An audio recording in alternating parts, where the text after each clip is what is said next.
오늘 은혜 받으실 하나님 말씀은 마태복음 25장 31절에서 33절 말씀으로 기다림의 시간이라는 제목으로 하나님 말씀을 전합니다.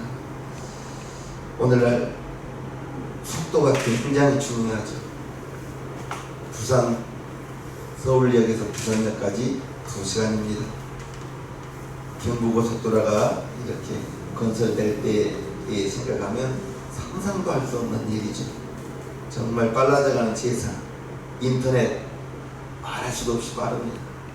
제가 97년도에 야간대학교 갈 때 사진 하나 클릭하면 정말 오랫동안 사진이 바로 이렇게 나오지 않았거든요. 속도 어마어마합니다. 자동차 말할 것도 없고요. 총알 배송 오늘 시키면 내일 새벽에 와 있어요. 총알 배송 빠른 게 제일입니다. 식당도 그래요. 낙원상가를 나단이 목사님과 함께 악기를 사러 간 적이 있었어요. 들어가서 짜장면 2개 주세요 주문하고 앉으니까 내가 앉으니까 주세요 하고 앉았거든요. 나왔어요. 낙원상가 앞에 한번 가보십시오. 어마어마. 이렇게 빠르다 보니까 기다리는 것이 어찌 보면 굉장히 힘듭니다. 짜장면 배달했습니다. 생각 밖으로 안 옵니다. 근데 시간적으로 보면 얼마 안 지나갔는데 우리 집만 굉장히 늦은 것 같아요. 기다리지 못해요. 즉 기다림이 비효율적인 낭비하는 것 같은 시대를 우리가 살고 있습니다. 제가 서울에 와서 제일 이해 못한 것이 식당에 줄을 서서 기다린 것이었습니다. 지금도 저는 기다려서 밥 먹는 집은 못 갑니다. 그 시간이 너무 아까워요. 맛있다고 그 집 가자고 하는데 정말 저의 생각으로는 이해가 되지 않는다는 거죠. 잠시 기다리지 못해요. 기다리다가 정말 화를 내기도 하고 그렇습니다. 그러나 저와 여러분들은 주님을 기다리는 시간이 지루하지 않기를 바랍니다. 오늘 기다림의 시간인데요. 기다림은 어찌 보면 내가 주님을 사랑하는 방법이다 생각할 수 있어요.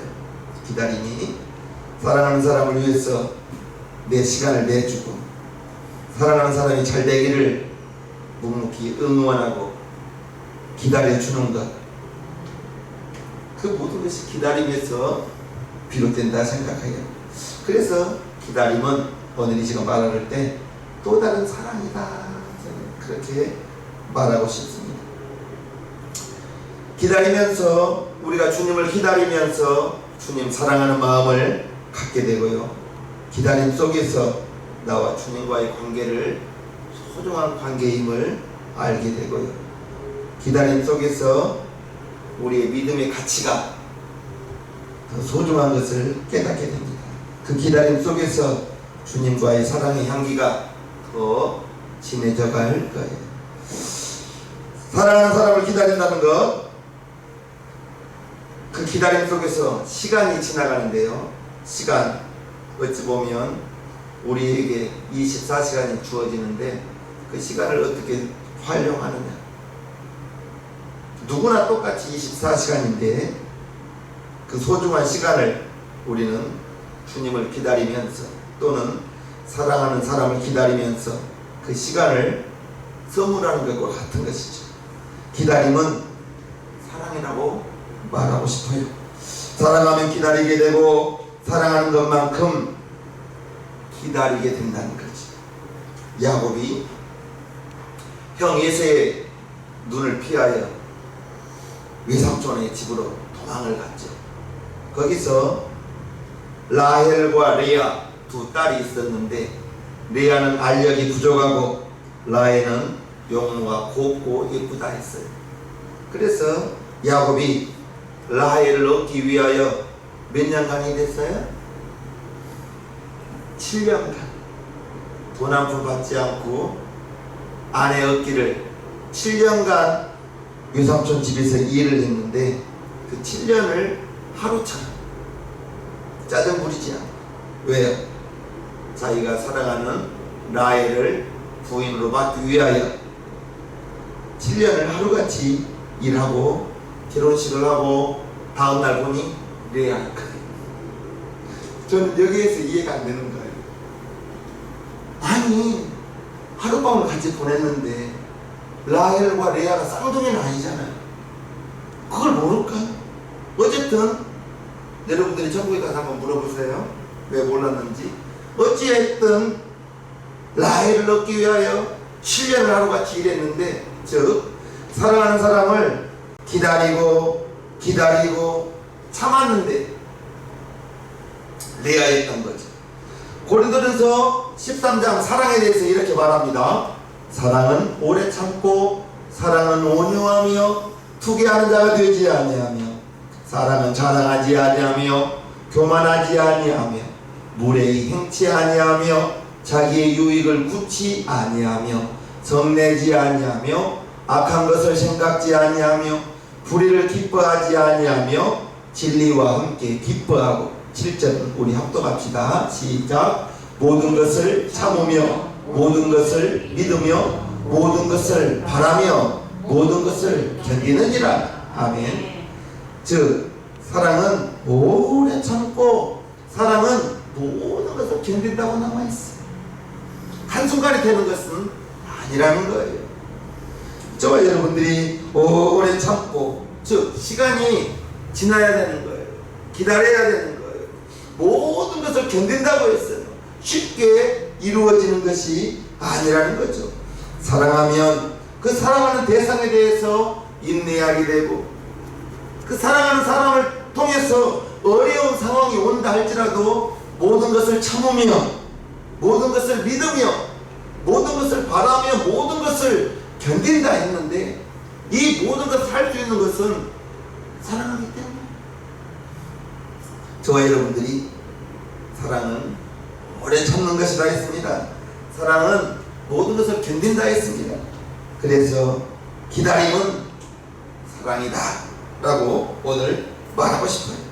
사랑하면 사랑하는 사람에 대해서 인내하게 되고요, 참게 되고요, 그 어려운 상황 속에서도 견딜 수 있는 것, 그것은 사랑하기 때문이라고 말하고 있습니다. 우리가 사랑하는 사람을 기다리는 동안에, 그 사랑하는 사람을, 우리가 주님을 기다리는 동안에 저와 여러분들은 주님을 기다리는 그 시간이 주님으로 마음속에 가득하게 된다는 거죠. 내 마음속에 주님으로 가득하게 될 때 주님의 사랑하는 그 마음이 내 마음속에, 여러분들의 마음속에 사랑으로 가득 차게 된다는 것입니다. 다시 오실 주님을 바라보면서 우리의 삶을 주님으로 가득 채우는 저와 여러분들 되기를 바랍니다. 그래서 흔히 기다림은 나를 만들어가는 하나님의 시간이라고 말할 수도 있는 것 같아요. 주님을 기다리는 그 시간이 낭비가 아니고, 주님을 기다리는 그 시간이 이게 주님을 생각하면서 주님을 바라보면서 주님으로 채워가는 시간이기 때문에 낭비가 아니고, 낭비하는 시간이 아니라고 말하고 싶습니다. 마태복음 25장에 이제 종말에 대해서 세 가지 비유가 나오는데요. 첫 번째는 열처녀 비유가 나옵니다. 그리고 달란트 비유가 나오고, 오늘 본문에 이제 양과 염소의 비유가 나옵니다. 성경에서 양과 염소가 나올 때 양은 성도를 뜻하는 것이고, 염소는 성도에 반대되는 개념이라 생각하면 쉽습니다. 양과 염소를 비유로 하시면서 다시 오신 주님께서 이제 만국 백성들을 모아놓고 심판하시는 장면인데, 양은 오른편에, 염소는 왼편에 두면서 양과 염소를 구별하고, 양과 염소의 비유를 통해서 우리가 알아야 될 것은 그 기다림의 시간을 어떻게 살아야 할지에 대하여 말하고 있는 것입니다. 주님은 양과 염소의 비유를 통해서 우리에게 말씀해 주시는 것이 있는데, 모든 사람이 예외 없이 주님이 재림하실 때 심판을 받는다. 저와 여러분들이 염소가 되어서는 안 되죠. 우리는 양이 되어야 됩니다. 염소가 되어서는 안 되는 거예요. 누구도 빠짐없이 심판을 받는다는 것인데, 심판은 예외도 없고 인종이나 차별이 없이 예수님 알고 믿으면 오른편의 양으로 구분이 되고요, 예수님을 알지 못하는 이 왼편의 염소로 구분이 된다는 거예요. 즉 구원에 대해서 이제 심판이 분명히 존재한다는 걸 우리는 알아야 됩니다. 그리고 구원을 받았다고 생각하는 사람일지라도 주님이 기뻐하시는 사역에 참여하지 않는 사람, 주님 재림하실 때 행하여야 함에도 불구하고 행하지 않는, 잘 들으시길 바랍니다. 우리가 마땅히 행해야 함에도 불구하고 행하지 않는 이것은 죄입니다. 내가 하여야 할 것이 있는데 하지 않는 것 죄라고, 그리하여 심판을 받을 수 있다는 것입니다. 성도의 마땅한 책임과 의무, 마땅히 해야 할 일, 행하여야 할 일을 행하지 않는 죄. 우리가 세상에서 책임을 행하면서 저와 여러분들은 제자의 삶을 사는 사람인데, 분명히 심판할 때 칭찬과 상급이 있다는 걸 우리는 알아야 돼요. 잘한 사람 칭찬받겠죠. 못한 사람 악하고 게으른 종이라고 책망을 받는 것입니다. 구원받는 삶 속에서 저와 여러분들이 이제 상급이 있다는 걸 꼭 기억하시기를 바랍니다. 주님의 심판, 이제 악인과 의인으로 구분하면서 악인 염소입니다. 의인 양으로 구별합니다.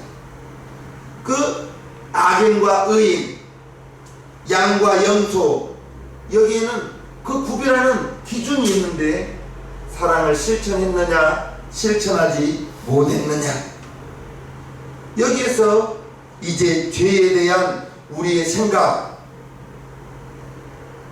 우리가 다시 한번 알아야 됩니다. 죄를 우리가 행하지 말아야 할 것을 행할 때 죄라고 생각하기 쉬워요. 무슨 말이죠? 도적질 하지 말라, 하지 말라 했는데 도적질 했어요. 죄인 것이죠. 또 간음하지 말라 했는데 간음을 했습니다. 행하지 말아야 할 것을 행하였을 때 그것을 죄라고 생각하고 있는데, 성경에는 또 다른 종류의 죄가 있다 말하고 있습니다. 좀 전에 말씀드렸듯이 행하여야 함에도 불구하고 행하지 않는 것, 죄라고 가르치고 있는데, 양과 염소의 비유로 행하여야 함에도 행하지 않는 것을 죄로 여긴다. 야고보서 4장 17절에 이처럼 말합니다. 우리 합독합시다. 시작. 이러므로 사람이 선을 행할 줄 알고도 행치 아니하면 죄이니라. 선이라고 나와 있는데, 하나님의 말씀을 지키는 것, 하나님의 말씀을 행하는 것, 사람이 선을 행할 줄 알고도 행치 아니하면 죄인이라 했는데, 우리 기독교 구원론의 핵심이 믿음으로만 구원을 얻을 수 있다라고 이렇게 말하고 있는데, 양과 염소의 비유에서는 믿음 외에 다른 방법으로 구원을 얻을 수 있는 것처럼 보일 수 있다 이것입니다. 그러나 양과 염소의 비유는 믿음 외에 다른 방법으로 구원을 얻을 수 있다라는 것을 가르치는 것이 아니라, 방금 말씀드렸듯이 행하여야 할 것을 행하지 않으면 죄라고 말했는데, 그것은 우리의 책임입니다. 의무입니다. 그것에 대해서 말씀드립니다. 사랑을 실천하는 것, 구원의 원인이 되기보다는 우리는 마땅히 성도로서 행하여야 한다는 것이죠. 주님이 이제 유대 지역에서 쉽게 볼 수 있는 목자와 양의 풍경을 지금 심판하실 그날 양과 염소의 비유로 이렇게 사용하고 있습니다. 심판, 목자가 염소로 양으로 구별하는 거예요. 저와 여러분들은 양이 되어야 된다 했습니다. 염소 혹시 길러보셨어요? 시골에서 봤죠. 염소 자기들끼리 막 들이받습니다. 그리고 주인이 앞에서 끌면 안 온다고 뻗팅깁니다. 자기 집 가는 길 기가 막힙니다. 잘 찾아가요. 주인보다 앞에 가려고 하는 것이 염소인 거예요. 들이받습니다. 양은 시력이 마이너스래. 그래서 앞에 가는 꽁무니 따라 앞에 양 따라만 가는 거예요. 그래서 선임양이 목동이 인도하는 대로 선임양이 가면 그 선임양을 따라서 계속 꽁무니 따라가는 거예요. 양입니다. 저와 여러분들이 이제 양과 염소 이거 습성으로 가는 것이 아니에요. 그 기준이 주님을 향한 태도, 주님을 향한 태도에 이렇게 양과 염소를 나누는 것이 있는데, 주님은 자신을 돌보고 도와주고 사랑을 베푼 사람들을 양에 비유했어요. 주님이 고난에 당하였을 때, 괴로움을 당하였을 때 보고도 도와주지 않거나 돌봐주지 않는 사람을 염소에 비유했습니다. 사랑을 실천하지 않는 사람 염소에 비유했어요. 주님께서 심판의 자리에 앉아서 양들로 분별된 사람들에게 복받은 자들이라고 34절에 부르셨습니다. 그때의 임금이라고 기록되어 있는데 주님입니다. 그 오른편에 있는 자들에게 이르시되 내 아버지께 복받을 자들이여 나와 창세로부터 너희를 위하여 예비된 나라를 상속하라. 복받은 자들, 오른편에 있는 자들, 양으로 분별된 자들, 이렇게 복받은 자들이라고 부르시고, 그리고 염소들로 구분된 저주받은 자들 41절에 말하고 있는데요, 또 왼편에 있는 자들에게 이르시되 저주를 받은 자들아 나를 떠나 마귀와 그 사자들을 위하여 예비된 영영한 불에 들어가라. 지옥에 가라는 거죠.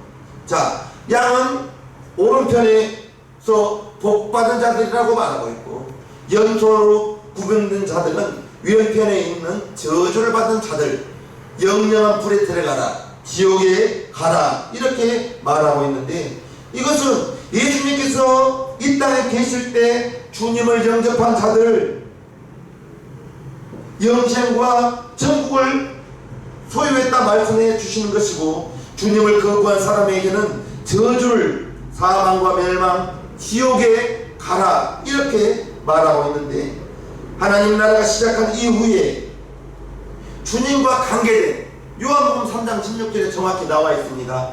하나님의 세상을 이처럼 사랑하사 독생자를 주셨으니 이는 저를 믿는 자마다 멸망치 않고 영생을 얻게 하려 하심이니라. 저와 여러분들이 예수님을 믿고 양으로 분별돼서 이제 멸망당하지 않고 영생을 얻게 되었는데, 이것은 이제 주님을 모셨느냐 주님을 모시지 못했느냐. 주님을 모시면 심판받지 않고 영생을 얻게 되는 것이고, 이제 주님을 모시지 못하면, 주님을 거부하면 영영한 멸망에 처하여 지옥불을 피할 수 없게 된다는 것입니다. 이제 영생과 축복이 다른 한편에는 영벌과 저주가 선언되는 이유, 주님을 모셨느냐 주님을 모시지 못했느냐 라고 말하고 있습니다. 그런데 지금 마태복음 25장에 나오는 양과 염소의 비유에서는 이제 이 마태복음 25장 31절에서 46절까지 양과 염소의 비유였는데, 이 비유에서는 양과 염소로 나뉘어진 사람들이 주님을 만난 사람들이 아니에요. 주님을 영접한 사람들이 아니에요. 그러면 이제 무엇을 통해서 양과 염소로 나뉘었느냐? 예수님을 육체로 만나지 못했는데 그들은 당연히 주님을 만난 적도 없고 주님을 대접한 적도 없고 주님을 거부한 적도 없습니다.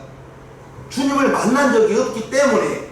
그런데 이제 그래서 양들은 주님의 판결이 이상하다고 37절 양들로 분별된 사람들이 이렇게 말합니다. 이에 의인들이 대답하여 가로되 주여 우리가 어느 때에 주의 줄이신 것을 보고 공개하였으며 목마르신 것을 보고 마시게 하였나이까? 어느 때에 나그네 되신 것을 보고 영접하였으며 벗으신 것을 보고 옷 입혔나이까? 자기들이 이제 양으로 구별된 의인들이 주님께 말하기를 주여 우리가 언제 주님을 공개했으며 목마를 때 우리가 언제 마시게 했으며 나그네 되었을 때 우리가 어느 때 영접했으며 벗으신 것을 우리가 언제 옷 입혔습니까? 이렇게 말하고 있는 거예요. 의인들, 이제 양으로 구별된 사람들이 주님을 만난 적이 없는데 어느 때 이렇게 했느냐라고 말하고 있으며 저주받은 자들, 악인들, 주님의 왼편으로 가라 영영한 지옥불에 가라라는 그 말에 억울하다고 말하고 있는 장면이 44절인데요. 저희도 악인입니다. 저희도 대답하여 가로되 주여 우리가 어느 때에 주의 줄이신 것이나 목마르신 것이나 나그네 되신 것이나 벗으신 것이나 병드신 것이나 옥에 갇히신 것을 보고 공양치 아니하더이까? 악인들도 주님을 만난 적이 없는데 언제 우리가 목마를 때 주지 않았으며 나그네 되었을 때 벗으신 것, 병들었을 때 옥에 갇히신 것 우리가 언제 공양치 않았습니까? 라고 억울해하는 거예요. 왜요? 마태복음 25장 31절에서 46절 거기에는 양으로 구별된 자, 염소로 구별된 자들, 의인과 악인들로 구별된 자들이 주님을 만난 적은 없었어요.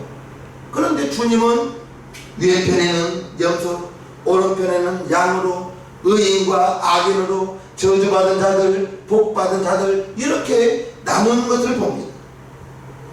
이것은 이제 심판의 기준이 주님을 알았다거나 주님을 몰랐다거나 여기에 있는 것이 아니라 양과 염소가 실제로 주님에게 한 행동이 아니라 어떤 사람에게 한 행동으로 이제 그것을 근거로 해서 말하고 있는데 이제 어떤 사람에게 한 행동이 주님에게 어떤 평가를 받았는지 지극히 작은 자라고 말하고 있습니다. 40절에 보면요. 임금이 주님이 대답하여 가라사대 내가 진실로 진실로 너희에게 이르노니 너희가 여기 내 형제 중에 지극히 작은 자 하나에게 한 것이 곧 내게 한 것이니라 하고, 즉 지극히 작은 자에게 한 것이 나에게 한 것이다. 주님에게 한 것이 지극히 작은 자에게 행하였던 것이 주님께 한 것이라고 지금 이 임금이 말하고 있는 거예요. 주님이 말하고 있는 것입니다. 우리가 알아야 될 것은 지극히 작은 자가 지극히 작은 자에게 먹을 것을 주고 지극히 작은 자에게 마시게 하고 지극히 작은 자를 영접하고 지극히 작은 자를 입혀주고 보살펴주고 지극히 작은 자를 찾아가지고 우리의 일상생활 속에서 저와 여러분들이 알아야 될 것, 그것이 지극히 작은 자가 누가 있는지 살펴보라는 것이죠. 여기에서 지극히 작은 자, 참 이게 어렵고 두렵습니다. 어렵고 두렵다고요. 주님의 모습으로 온 지극히 작은 자가 아닌지, 지극히 작은 자를 섬기는 것이 이제 저와 여러분들이 주님을 기다리면서 이 기다림의 시간 속에서 우리가 어떻게 신앙생활을 해야 하는가. 보통 자기보다 힘 있는 사람들은 잘 섬기죠. 그렇지 않습니까? 그런데 나보다 못한 사람, 나보다 힘이 약한 사람 그냥 우리가 무시하고 없이 여기는 경우가 있지 않은지, 우리가 주님의 재림을 기다리는 저와 여러분들이 우리 성도의 삶이 그 기다림의 시간, 주님을 기다리면서 어떻게 신앙생활 하여야 하는가. 우리 기독교 신비의 종교라고 하죠. 신비 가운데 가장 큰 신비는 우리가 섬기는 주님뿐 아니라 지극히 작은 자가 있다면 그분을 주님으로 알고 잘 섬기시기를 바랍니다. 이거 쉽지 않습니다. 정말 지금 낮에 교회에 있는 동안에 정말 몇 년간 힘들었습니다. 똑똑똑 누가 때려요. 문을 두드려요. 그래서 나가보면 거린이가 있어요. 나중에는 소문나가지고 7명이 쫓아다니는데 와 정말 힘들더라고요. 분명히 2,000원을 주고 3,000원을 주면 술 마실 것 같아요. 요즘에는 나가기가 겁납니다 진짜. 그런데 혹시 그분들이 주님의 모습으로 온 것은 아닌지. 저와 여러분들이 단순히 사람을 섬기는 것이 아니죠. 우리가 나 위하여 피 흘려주신 주님을 이제 재림의 시간에 기다리면서 정말 총알배송 오늘 주문하면 내일 아침에 와 있는 이때에 우리가 주님을 기다리는 이 시간이 글쎄요 언제쯤 주님이 오실지 저는 알 수 없어요. 그런데 많은 사람들이 얼마 남지 않은 것 같다고 말하고 있어요. 저와 여러분들이 지극히 작은 자 주님이라면 어떻게 해야 될까? 사랑의 실천 마땅히 행하여야 하면서 행하지 않는 것은 죄라 했는데 이제 지극히 작은 자를 섬기는 것 누가 작은 자인지 한번 살펴보기를 바랍니다. 그래야 이제 지극히 작은 자에게 한 것이 내게 한 것이라는 마태복음 25장 40절 말씀 45절 말씀을 통해서 저와 여러분 주변에 어떤 지극히 작은 자가 있는지 살펴보기를 바라면서요 저와 여러분들의 삶 속에서 주님의 말씀을 알면 행하고요 행하여야 함에도 행하지 않으면 죄라 했는데 주님을 기다리면서 주님으로 가득가득 채워가는 저와 여러분들 되기를 주님 이름으로 축복합니다.